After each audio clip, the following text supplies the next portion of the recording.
Hello ವಿದ್ಯಾರ್ಥಿಗಳೇ, ಎಜುಟೆಕ್ Karnataka YouTube ಚಾನಲ್ಗೆ ಸ್ವಾಗತ. ಹಾಗೆ ನಮ್ಮ ಚಾನಲ್ ಸಬ್ಸ್ಕ್ರೈಬ್ ಮಾಡ್ಕೊಳ್ಳಿ. ಸೊ ವಿದ್ಯಾರ್ಥಿಗಳೇ, ಫಿಫ್ತ್ ಸೆಮ್ ರಿಸಲ್ಟ್ ಯಾವಾಗ ಬಿಡುತ್ತೆ ಅಂತ ತುಂಬ ಜನ ವಿದ್ಯಾರ್ಥಿಗಳು ಕೇಳ್ತಿದ್ರು. ಸೊ ವಿದ್ಯಾರ್ಥಿಗಳೇ, ನಿಮ್ಮ ರಿಸಲ್ಟ್ ಏನಿದೆಲ್ಲ ನಾನು ಹಿಂದಿನ ವಿಡಿಯೋದಲ್ಲಿ ಹೇಳಿದ್ದೀನಿ. ಸೊ 17ನೇ ತಾರೀಕು ಒಂದು ಫಿಕ್ಸ್ ಆಗಿದೆ ಡೇಟು, ಅಥವಾ 17ನೇ ತಾರೀಕು ಮೇಲೆ ನಿಮ್ಮೊಂದು ರಿಸಲ್ಟನ್ನು ಪ್ರೊವೈಡ್ ಮಾಡ್ತಾರೆ ಅಂತ ಹೇಳಿದೆ.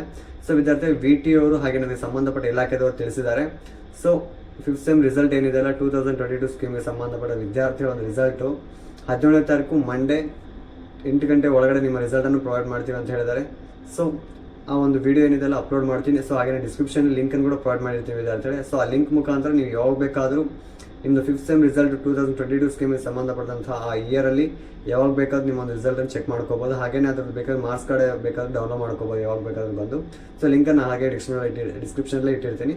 ಸೊ ಹಾಗೆಯೇ ಥರ್ಡ್ ಸೆಮ್ ವಿದ್ಯಾರ್ಥಿಗಳು ಏನು ರಿಸಲ್ಟ್ ಕೇಳ್ತಿದಾರಲ್ಲ, ಸೊ ವಿದ್ಯಾರ್ಥಿ ನಿಮ್ಮ ರಿಸಲ್ಟ್ ಇನ್ನೂ ಸ್ವಲ್ಪ ಡಿಲೇ ಆಗುತ್ತೆ. ಯಾಕೆಂದರೆ ನಿಮ್ಮದು ಇನ್ನೂ ಇವ್ಯಾಲ್ಯೂಯೇಷನ್ ನಡೀತಾನೆ ಇದೆ, ಇನ್ನೂ ಕಂಪ್ಲೀಟ್ ಆಗಿಲ್ಲ. ಸೊ ಹಂಗಾಗಿ ಫಿಫ್ತ್ ಸೆಮ್ ರಿಸಲ್ಟ್ ಮುಗಿದ ನಂತರ ಅರೌಂಡ್ 1 ವೀಕ್ ಒಳಗಡೆ ನಿಮ್ಮ ರಿಸಲ್ಟ್ಗಳು ಪ್ರೊವೈಡ್ ಮಾಡ್ತಾರೆ. ಸ್ವಲ್ಪ ಡಿಲೇ ಆಗ್ತಾಯಿದೆ, ಯಾಕೆಂದರೆ ಇವ್ಯಾಲ್ಯೂಯೇಷನ್ ಜಾಸ್ತಿ ಆದಂಗೆಲ್ಲ, ಚೆಕಿಂಗ್ ಜಾಸ್ತಿ ಆದಂಗೆಲ್ಲ ಸ್ವಲ್ಪ ಡಿಲೇ ಆಗ್ತಾಯಿದೆ. ಸೊ ಹಂಗಾಗಿ ಅದ್ರದ್ದು ಕೂಡ ಒಂದು ಅಫಿಷಿಯಲ್ ಅನೌನ್ಸ್ಮೆಂಟ್ ಮಾಡ್ತಾರೆ VT ಅವರು. ಸೊ ಅಫಿಷಿಯಲ್ ಅನೌನ್ಸ್ಮೆಂಟ್ ಮಾಡಿದಾಗ ನಾನೇ ತಿಳಿಸ್ತೀನಿ ವಿದ್ಯಾರ್ಥಿಗಳು. ಸೊ ಹಂಗಾಗಿ ಸ್ವಲ್ಪ ಅಷ್ಟೇ ಅಪ್ಡೇಟ್ ಆಗಿರಿ, ಸ್ವಲ್ಪ ಡಿಲೇ ಆಗ್ತಾಯಿದೆ. ಥ್ಯಾಂಕ್ ಯು ವಿದ್ಯಾರ್ಥಿಗಳು.